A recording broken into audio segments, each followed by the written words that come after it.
Amateur Traveler is in its 20th year now, but can you imagine if I had people on the show who had never been to the destination, but had just read about it or seen a movie about it?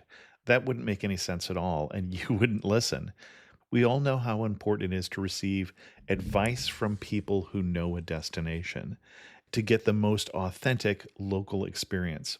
And a great option for experiencing this is Explore Worldwide and their authentic small group adventures, led by local tour leaders, perfect for solo travelers who want to meet like minded people with a desire for adventure.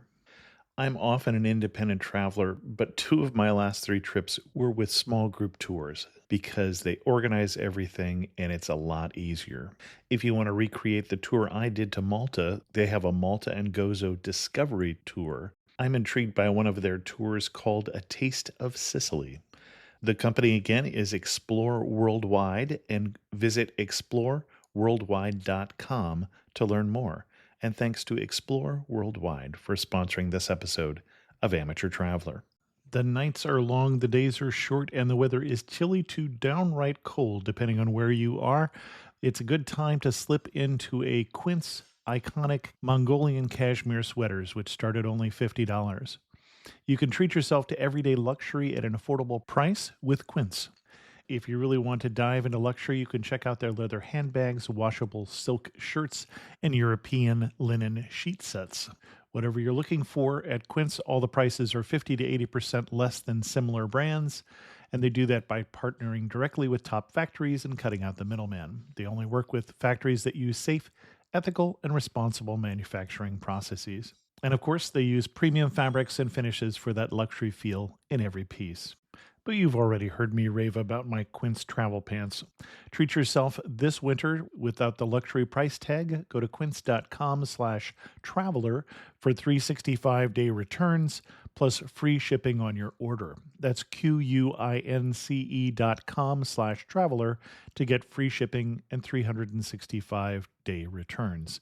Quince.com/traveler. And thanks to Quince for sponsoring this episode of Amateur Traveler. I got my bags packed, I'm on a roll. I'm heading out there and I'm ready to go. I'm looking real good in my passport photo. Oh, no. Amateur Traveler, episode 788. Today, the Amateur Traveler talks about canals and kayaking, apple pies and bikes, windmills and old masters as we go to Amsterdam in the Netherlands. I should be heading home, but maybe not today. Welcome to the Amateur Traveler. I'm your host, Chris Christensen. Let's talk about Amsterdam. I'd like to welcome to the show Jessica from awanderlustforlife.com. And Jessica has come to talk to us about Amsterdam. Jessica is a travel blogger and YouTuber who puts out a lot of content about this beautiful city where she lives. Jessica, welcome to the show. Thank you, Chris. Thank you so much for having me. It's an amazing city, and I'm so happy to be talking about it with you today. And what is your connection with Amsterdam? I mentioned you live there now. Yes.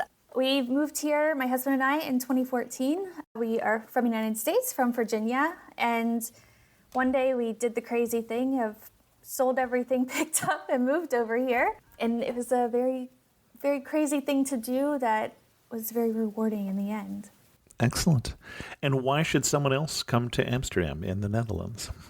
I think a lot of people have a lot of preconceived notions about Amsterdam in regards to maybe Sin City kind of things. And I think people should visit here because it is more than you can ever imagine. There's so much more to do, from stunning architecture to museums to the food to the parks, outdoor things to do, and just so many ways to be wowed. Excellent. And Jessica was reminding me that on an earlier show, I was mentioning that the first foreign city that I went to was Amsterdam. Flew into Amsterdam on my first, if this is Tuesday, this must be Belgium kind of trip, and was so intimidated by Amsterdam. And now I just laugh when I think of that. But it was a big foreign city, which seems very strange to me. And I'm sure even stranger to you. Yeah, it is a big city for anybody who it's their first time here. So I wouldn't feel bad about feeling intimidated by it. I've been to bigger now. It's not actually that big of a city. It's under 1 million people. No, it's not. What kind of itinerary are you going to recommend for us? I would say if you are visiting the Netherlands, that if you planned for an entire week, that would be absolutely amazing, because you could spend 3 days in Amsterdam easily, and then you could do day trips outside of Amsterdam, because there is so much more to the Netherlands than this wonderful city. So I specifically suggest going north of Amsterdam and visiting the countryside, getting a different feel that way, and then doing some city trips. So visiting Rotterdam, The Hague, and just getting an overall feel for the country itself. Excellent. So we're going to start in Amsterdam. What are we going to start with? Yeah, so there are so many amazing things to do in this city that people probably already have on their list, whether that's the Red Light District, the Rijksmuseum, which is the big famous museum in this city. It's big and gorgeous as well. Little secret, there are free gardens outside of the Rijksmuseum. If you don't have time to go in, you can still see the beautiful gardens outside. But I suggest to get a little bit more into the city and explore. So a lot of people will tell you to just walk the canals, which you should absolutely do. But if you go to the neighborhood of the Jordaan, which is right outside of the main canal ring, Amsterdam's main city center has a few kind of like U-shaped canals. And in between the very big one and the smaller one's called Prinsengracht, there's this great neighborhood called the Jordaan where the Anne Frank house is, and then it goes outward.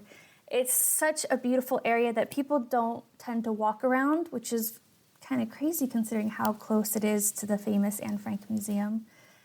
And you can just have the streets to yourself and see the stunning architecture. There's little canals back there, and it's just so peaceful, and I feel like you actually feel the city instead of just being sightseeing. And you mentioned the Anne Frank house, so we should probably mention what we're talking about. I think a lot of people, if not most of the listeners, know that we're talking about the house where Anne Frank and her family hid from the Nazis in World War II. I have not seen the inside because I did not plan ahead, and there's a big line going out the door, and we did not wait. Any tricks to getting in and seeing the Anne Frank house?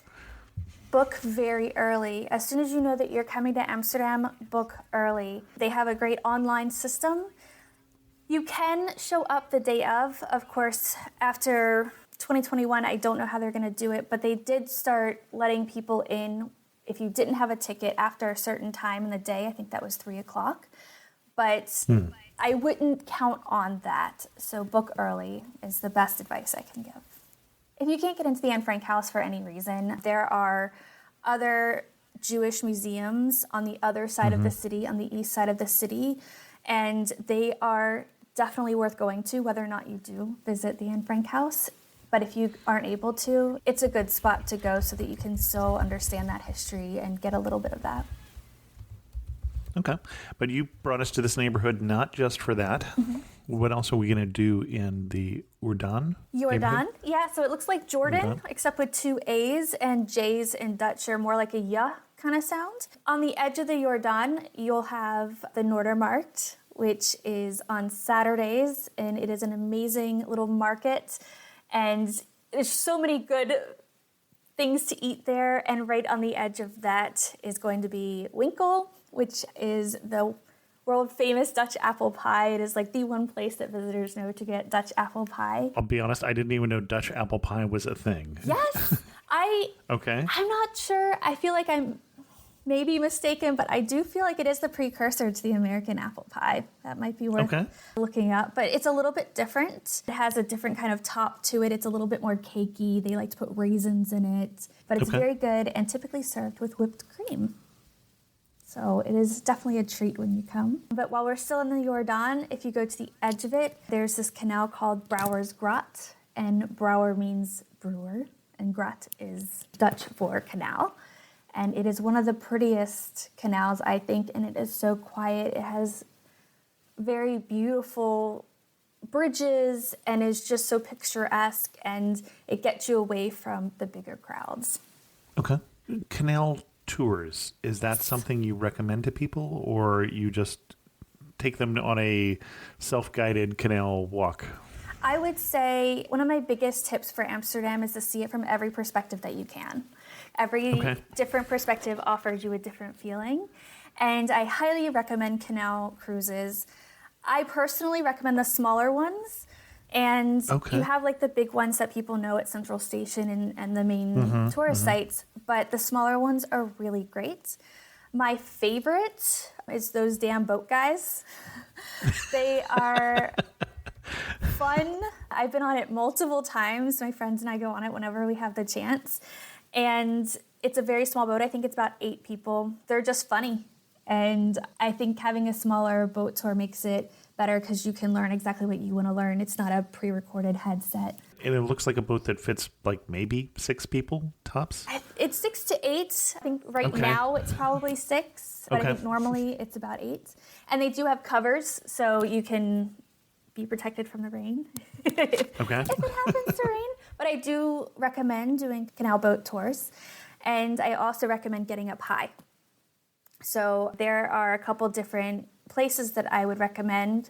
The Sky Lounge is a very fancy bar near Central Station in a DoubleTree, and it's very expensive. But if you can pay for a drink and you're okay with using that to like pay for the view, then you can do that. But also for free, we have the Nemo Science Museum, which is also near Central Station, and there's this whole outside terrace like patio.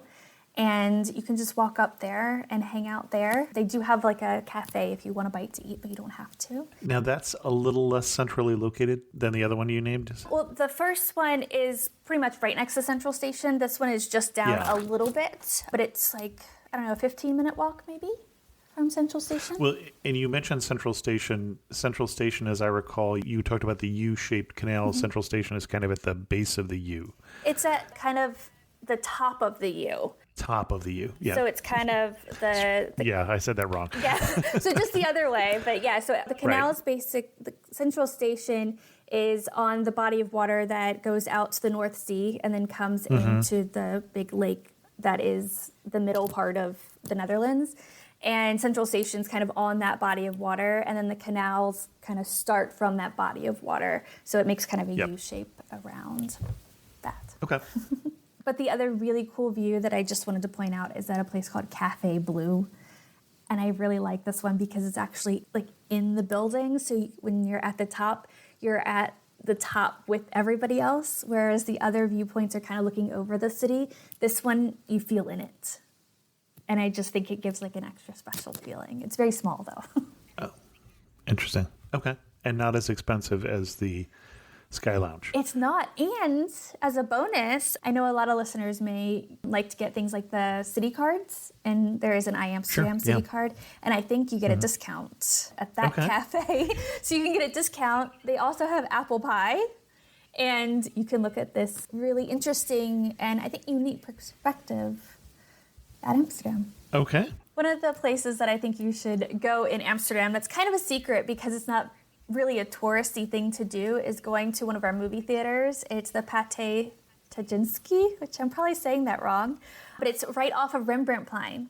And the reason that you should go here is because it is incredibly historical, incredibly beautiful, and there's like plush seats and everything. It feels very old-timey. And they actually have like movie premieres there.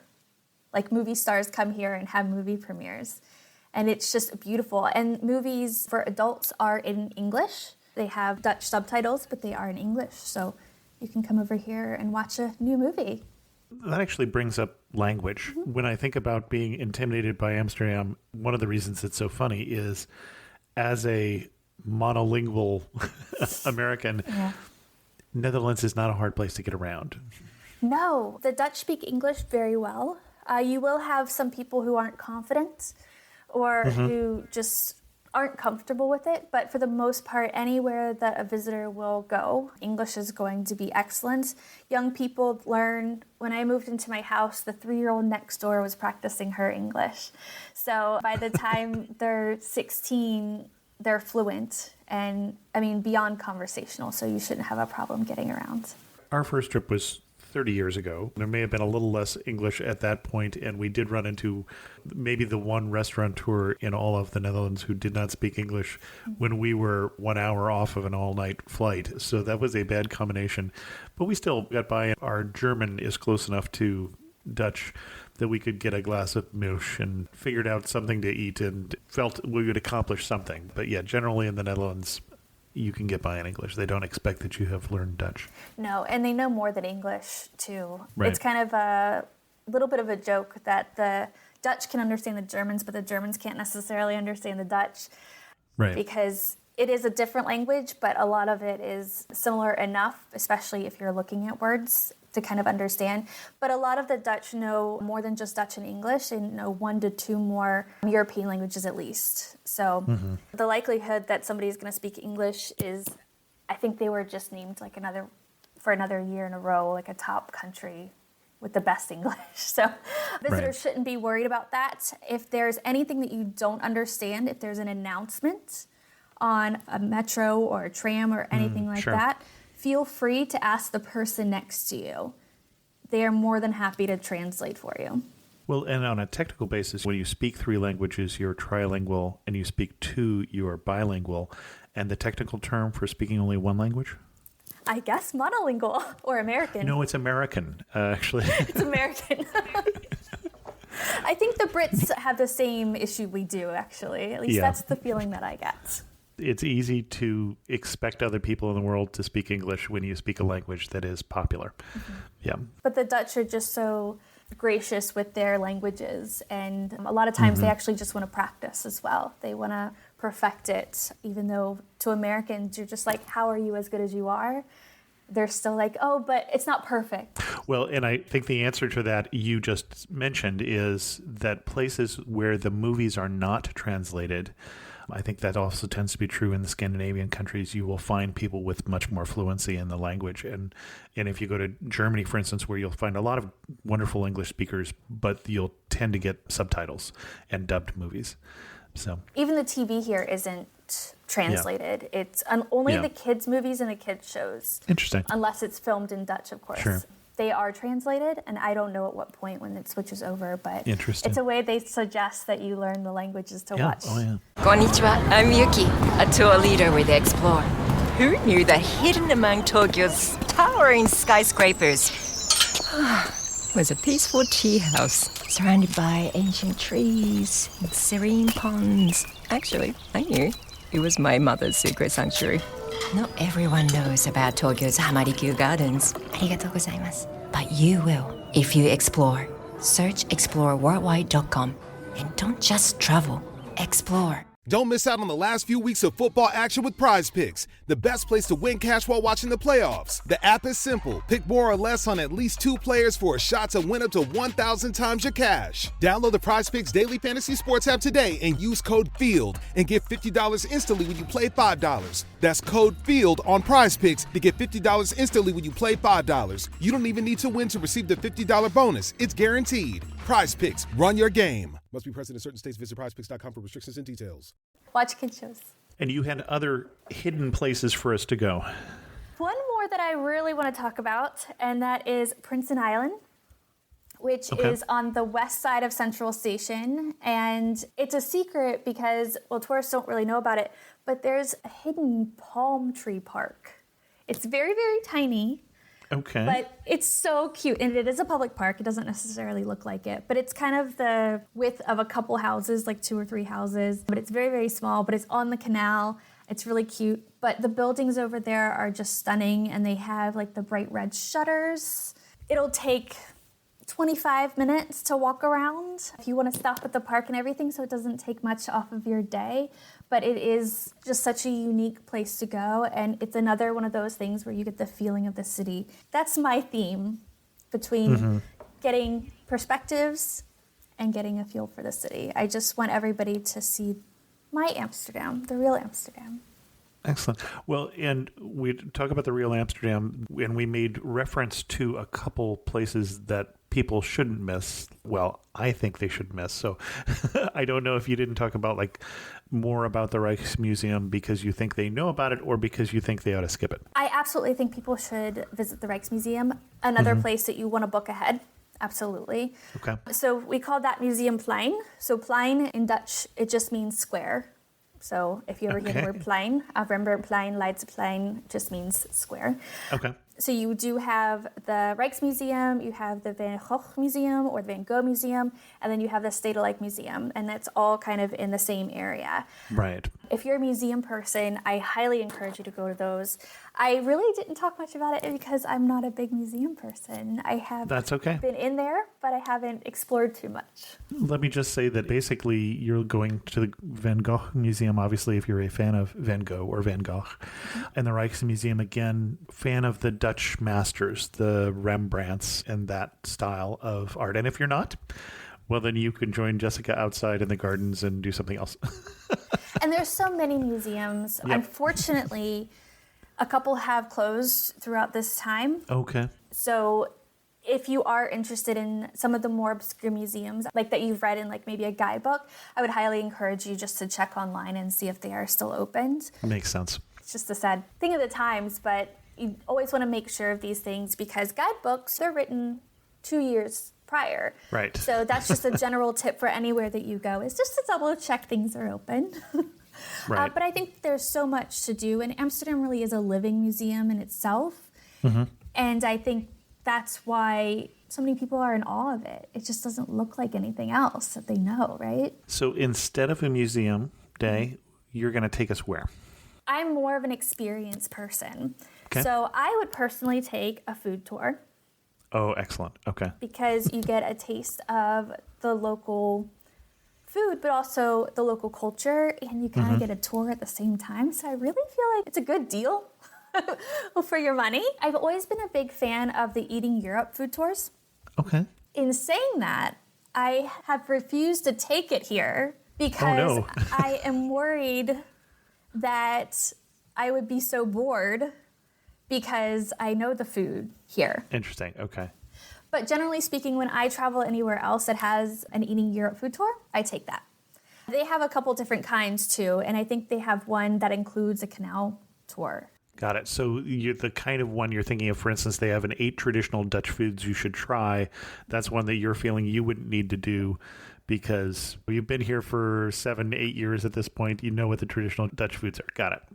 Yeah, and I have they tried out a different tour in De Pijp, which is a different neighborhood in Amsterdam, which their regular food tour, I believe, is in the Jordaan. So that would be a great reason to do that. But I did try a tour out that they didn't keep. And that was really interesting to me just because it wasn't the traditional foods. It was a totally different thing. Got it. The other tour that I would suggest is a bike tour. A lot of people probably want to try riding a bike because they hear about it. I'm sure you've heard about the bike culture, right? Oh my gosh, yes. And if you get into Central Station and you don't know that there's a bike culture in Amsterdam, the huge bike garage there is going to be your first clue. So Yeah. It's kind of funny because the outside of Central Station is completely being redone right now. Oh, really? And they've stopped one of the canals, and I believe they're building, and I forget the number of bikes, but many, many thousands of bikes they'll be able to park underneath once they're finished as well. Wow. Interesting. So you'll see those lots of bikes up top, but then right below it, there's going to be even more that you don't see. Wow. But it's very much a bike culture. My recommendation for visitors, though, I don't actually recommend that you rent a bike while you're in Amsterdam. In the city itself. Yeah. In the city center, just because bike paths are our roads. So Yep. during rush hour and things like that, it can be quite dangerous for visitors. What I would recommend, though, is if you do and you're going to be stubborn and you're like, no, I'm going to do it anyway, to please get a tourist bike. So it will be bright, it will scream tourists to all the locals, and that way we'll know to give you a little bit extra space, a little extra grace, maybe not yell at you if you do something wrong, maybe correct you if you do something wrong. Or at least yell at you in English, which would be nice. Exactly.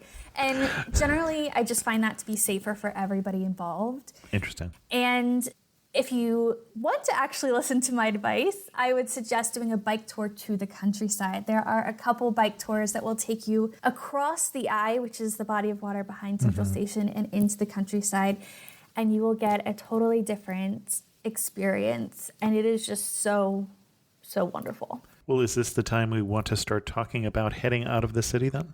Yes. So whether or not you take that bike tour, I would highly suggest taking a day trip to the north. So that, for me, in this instance, is going to cover a couple different places. It is easy to get to the north of Amsterdam by bus, and you can do that from Amsterdam Central Station. Currently, the buses are in the back of the station. If you've been to the city before, buses have moved, which is why I'm just kind of reiterating that. So you can follow the signs. Central Station signage is pretty good, but also people everywhere will help you. And you can pay on the bus for a ticket, or there are machines that you can do that. Okay. It's important to note that on the bus, it's card only. Okay. So they don't take cash anymore. But going to Volendam, it's a very popular place. And in that same area, you have Monnikendam. These are very traditional, beautiful, small towns that you can walk around in fairly quickly. And then you have Marken, which you have to work a little bit more to get to. But that's an old fishing village, beautiful green houses. And if you want to go a little bit more inland and get kind of a different perspective from the water, one of my favorites is a tiny little town called Bruggen-Waterland. Okay. And it's on the way to those places. So you could stop there first and do a quick little walkthrough and then hop back on the bus and head north. And it's just magical almost. And I don't know Dutch, but it sounds like we're saying brook in Waterland, and that's almost exactly how it's spelled. So we're in a watery place right on a brook. It's one of the more picturesque places, which is saying something considering they're all very picturesque. And it's just, again, it's not going to take you very long. This is just to kind of get you out there and to try something different. And I think you know of the town Edam, right? The Edam cheese. And that's also in that area. So you can kind of combine a lot of little trips into one big day trip. And before you get back, you can stop in Amsterdam Nord. And that's where I live. I live on the other side of the water from Central Station. Okay. And a lot of people, when they come to Nord, they go to NDSM. And that's where you have all the street art. Oh, okay. And it's absolutely beautiful. It's where they used to make boats. Maybe beautiful is not the right word, but it's very striking because it's very industrial, lots of color. People love to take photos there. Anytime you're there, there's a photo shoot going on, at least one or two. It's just very interesting. And they have a street art museum up there. And this is a wharf across from the Central Station, basically. Exactly. But when you get back to Amsterdam Central Station, you could take a ferry. And it's free. Ferries here, they're free to get across that body of water. Or if you're actually taking the bus back from those places, you'll have an opportunity to get off at the metro station in Nord, which just means north. And there'll be a bus from there to take you there as well. So there's just a couple different options to explore. I just get very excited, so I'm sorry if I'm throwing way too much out there for everybody. Well, and you say biking out in the countryside, so Bruggen-Waterland, for instance, is 5 miles from town or from the center of town or something like that, so you're not going that far away that biking wouldn't be an option. True, it's not very far, and actually it's super close to where I live, so I've actually cycled to Edam before. I would not recommend it for people who are not used to cycling. Okay. You will get what I affectionately call bike butt the next day, whereas when just everything down there hurts, it feels like a big bruise. But some places do have e-bikes to rent, which is very handy if you want to have that experience, but maybe you aren't used to riding a bike long distances.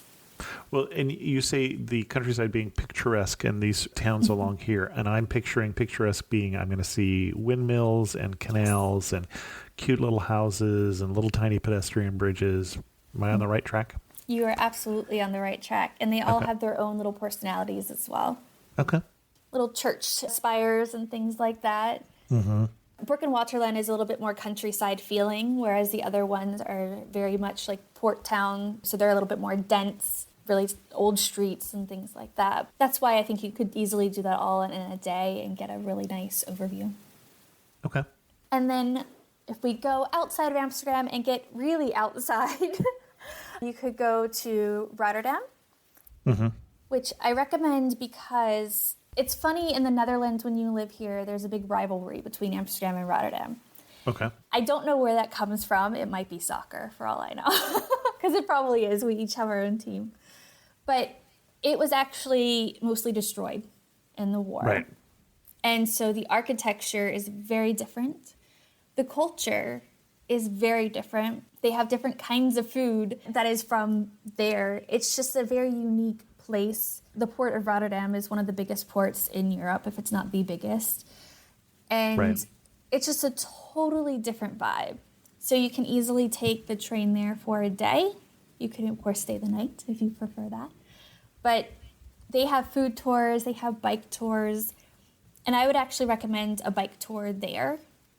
Okay. Just to get a real feel for what it's like in a city, because it does feel more modern, that kind of a thing.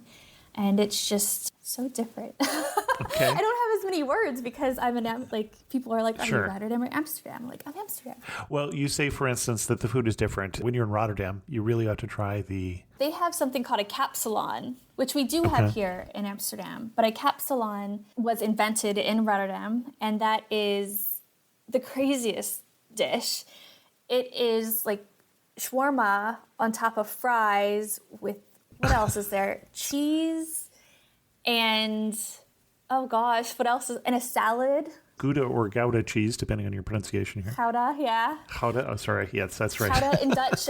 Gouda is very, it's American, so that's what they say here if they're talking to Americans usually anyway.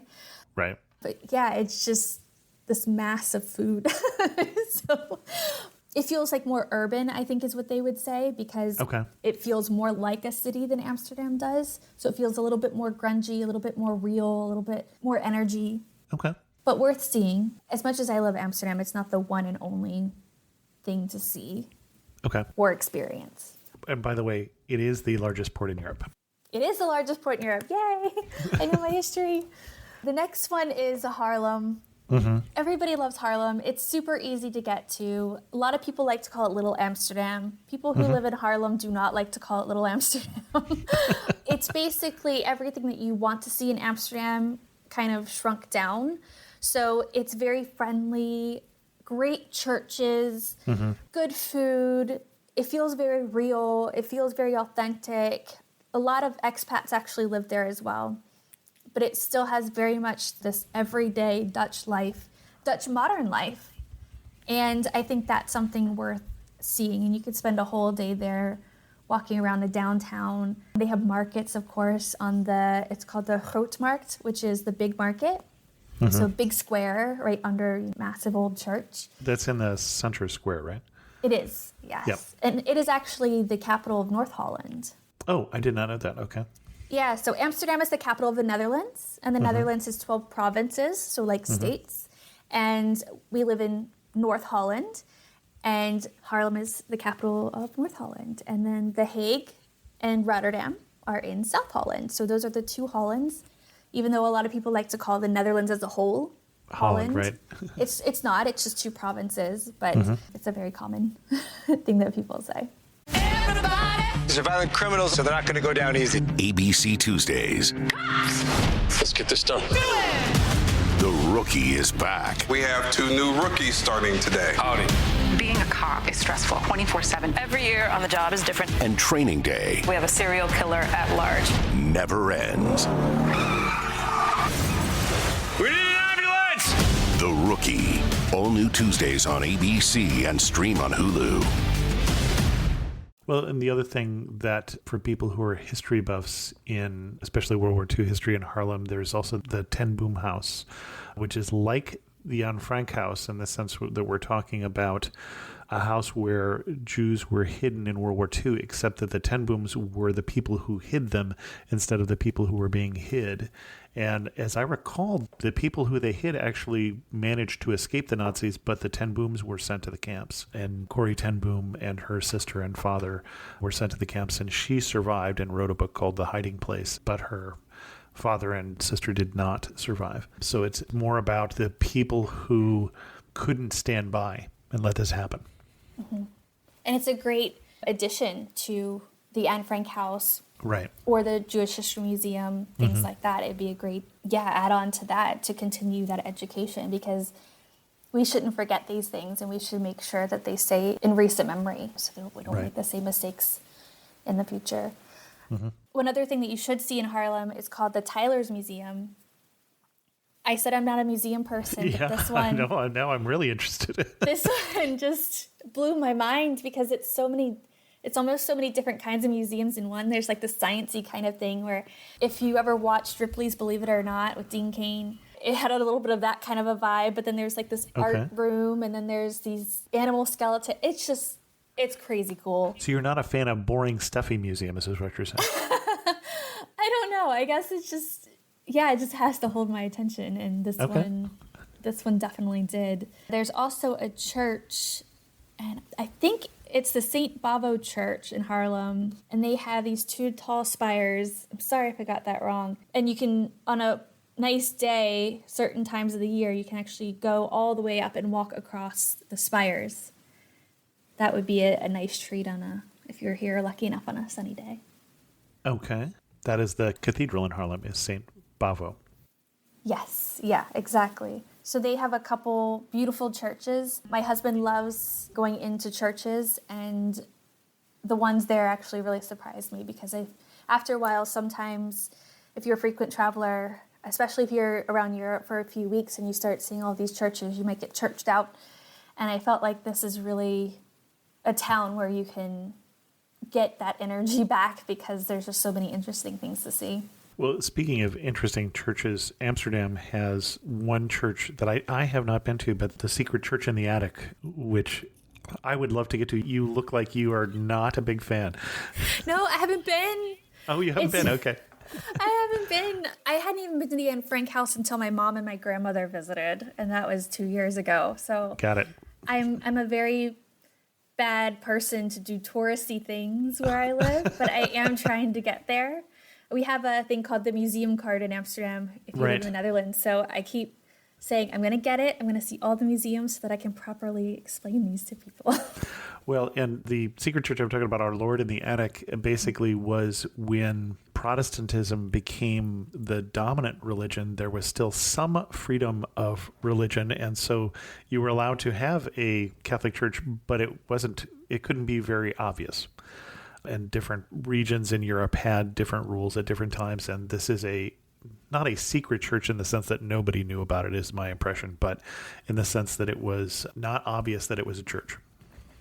Yeah, and I feel like it very much goes with the way the Dutch kind of live their life here. It's like out of sight, out of mind. If it doesn't bother people, it's not that big of a deal. I mean, that's a generalization, of course, but it's kind of a nice thing. You don't have super nosy people. People kind of keep to themselves, but they're still friendly. There's just so many things that kind of falls into with the Dutch lifestyle that you may actually notice when you come to visit. We can drink in the park, but if you're drunk in the park, that's a totally different story. Right.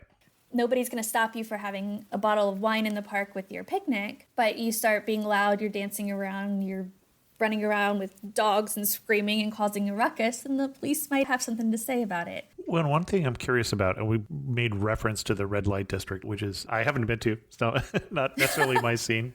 You missed it somehow. Not a pot smoker, not looking for prostitutes, but has the tourism for that area changed since you've been there? For instance, now people can just go to Colorado if they want to smoke. So do they still go to the cafes, the coffee houses, in Amsterdam, or? Coffee shops.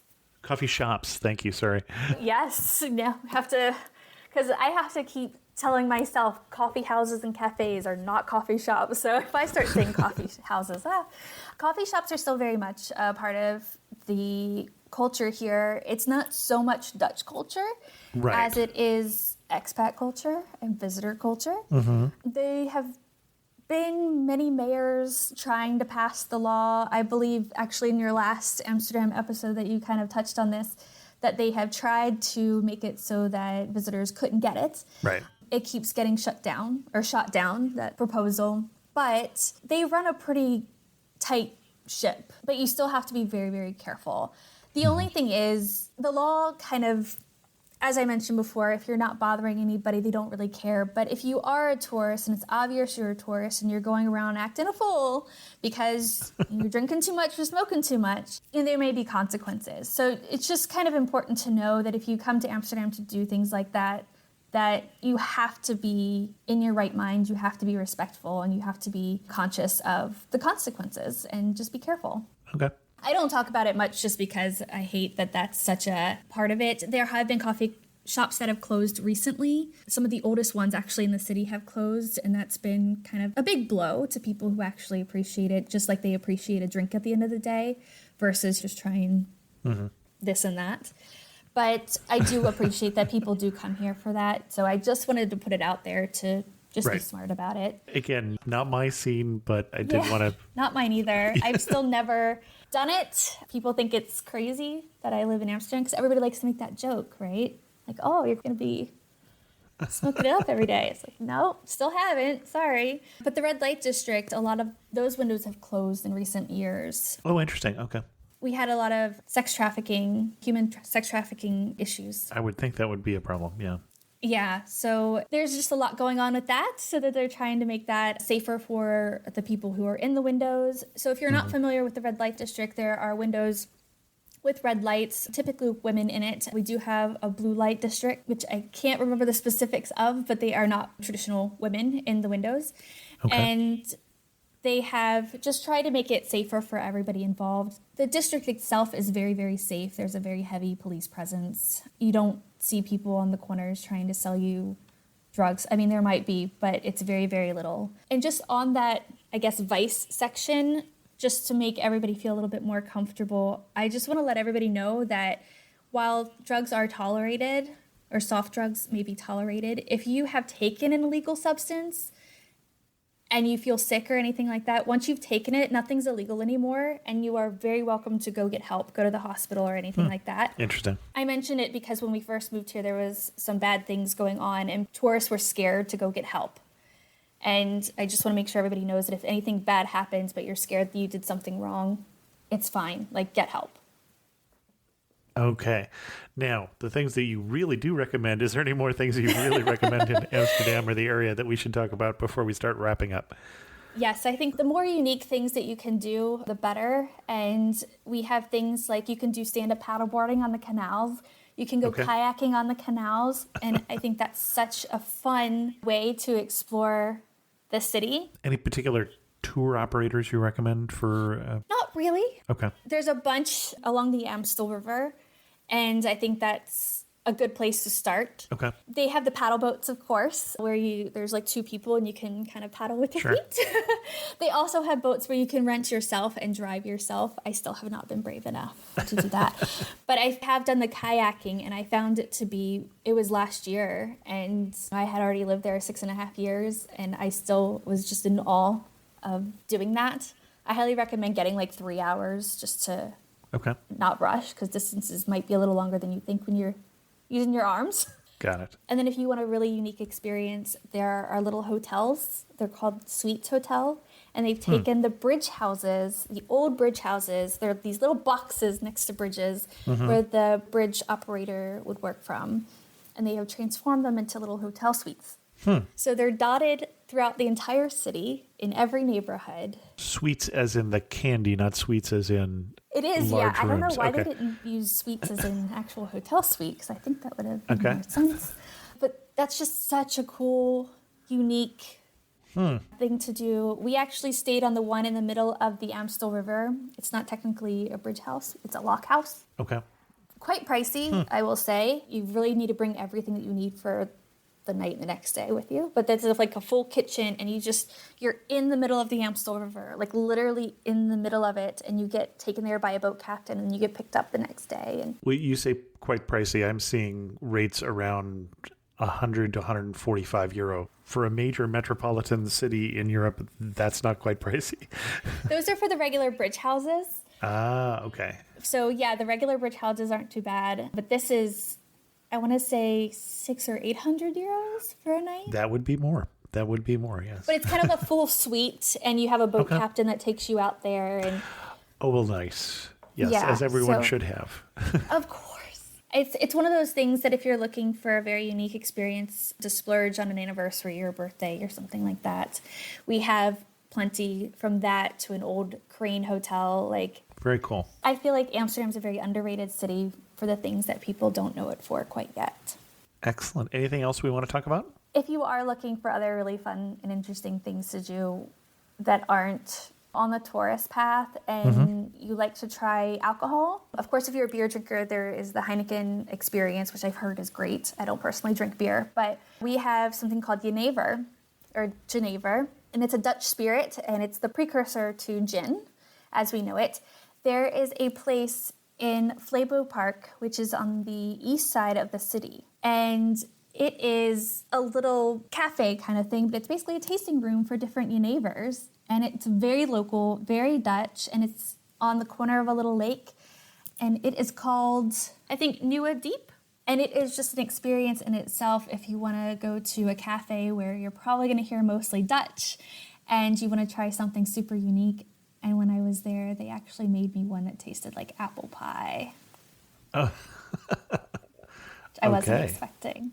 So I'm not a big drinker, but I feel like when you're in a local place like that, it just makes it all the more special. Excellent. Anybody who comes to Amsterdam will definitely already have their must-see sites. I just hope that I've given you some more things to think about in different ways that you can see this magical city so that you can actually get a good feel for it and that you will want to come back and see it all over again. You are standing at the prettiest spot in Amsterdam. Where are you standing? What are you looking at? I'm going to go with my spot because I call it my spot. I Okay. did find it on Google today. I was very mad. Somebody put it on Google. It's on Herengrat, and I think it's called Nice Place to Sit on Google. I can't remember the cross canal. I'll give it to you for the show notes if that helps. Okay. But it looks through a bunch of the bridges. So it is at the end of another canal that comes in perpendicular. And so you have the canal boats going past you, and then there'll be boats coming towards you, and you just feel like you're watching the whole world. And it's my absolute favorite spot. So beautiful. Excellent. Canal houses, bridges, water. It's perfect. One thing that makes you laugh and say only in Amsterdam. People carrying a ton of stuff on their bike. Sure. From refrigerators to chairs to tables to Christmas trees to 5 kids. I really get the feeling like only in Amsterdam. Only in Amsterdam or a third world country. I mean, it's really funny. You'd see that in Southeast Asia, but not so much in London or someplace like that. I guess because I travel mostly in Europe, I guess it just Right. makes me feel very much like Amsterdam. It's very a Dutch thing. It's not necessarily an Amsterdam thing, but it's just what Right. I associate because a lot of other Dutch cities are a little bit more car friendly. So I Right. feel like they try to push the limits of bikes here a little bit more. Well, and the Netherlands is so flat that it is a wonderful biking country as far as that goes. Very friendly. Yeah. And if you had to summarize Amsterdam in just 3 words, what 3 words are you going to use? Stunning, Okay. diverse, Diverse ethnically, diverse culturally, diverse. in every way. We Okay. have one of the most diverse cities in the world. It was the most Interesting. diverse city in the world the other year, 180 nationalities. But just diverse. It's more diverse than you expect. Like there's more different kinds of things to do than you'd expect. Okay. And the people are very diverse. Excellent. And your last one was Underrated, underrated. Interesting. because I think that people don't see it for what it can be. And it's an underrated city that is over touristed, which is kind of crazy. Okay. I'll take that. And again, our guest is Jessica from awanderlustforlife.com. And Jessica, we want to send people to your best post on Amsterdam. That could include a YouTube video, of course, since you're a YouTuber. Where are we going to send them? I'm going to send them to my Jordan video. It's a neighborhood guide of fun things that you can do in the Jordan in a day or two. Excellent. We'll put a link to that in the show notes. And Jessica, thanks so much for coming on Amateur Traveler and sharing with us your love for Amsterdam. Thank you for having me, and thank you everybody for listening. I hope you love it. I'd like to extend my thanks to the patrons of the show who help support Amateur Traveler financially, and a special thanks to Amy M., who is the latest patron of the show. Amy says, I've been listening since 2008. I love the shows and look forward to each one. Thanks so much, Amy. If you're interested in supporting Amateur Traveler, go to patreon.com/amateurtraveler. I received feedback on both the Amateur Traveler blog and podcast from Michael S., who wrote on the 15 romantic things to do in Monterey post. It said, I, 26-year-old male, and my wife, 30-year-old female, got married in Big Sur, drove down the one and honeymooned in Santa Barbara back in November 2021. And I used all your podcast episodes to plan our itinerary. I, too, was recommended by locals to skip 17-mile drive and instead walk along the coast in Pacific Grove, and it was just gorgeous. You Otter also mentioned that in Point Lobos Park, there's the Whalers Cabin Museum, which looks extremely interesting, but my wife and I weren't able to make it happen, unfortunately. Both of us are looking forward to going back. And thanks so much, Michael. Always nice to know that people both listen to the podcast and read the blog. With that, we're going to end this episode of Amateur Traveler. If you have any questions, send an email to host@amateurtraveler.com, or better yet, leave a comment on this episode at amateurtraveler.com. Again, remember, I'm always looking for people who listen to the show to pitch being on the show. Go to the website, go to amateurtraveler.com, and look for the pitch guidelines for how to pitch for the show. And as always, thanks so much for listening. Got to see one more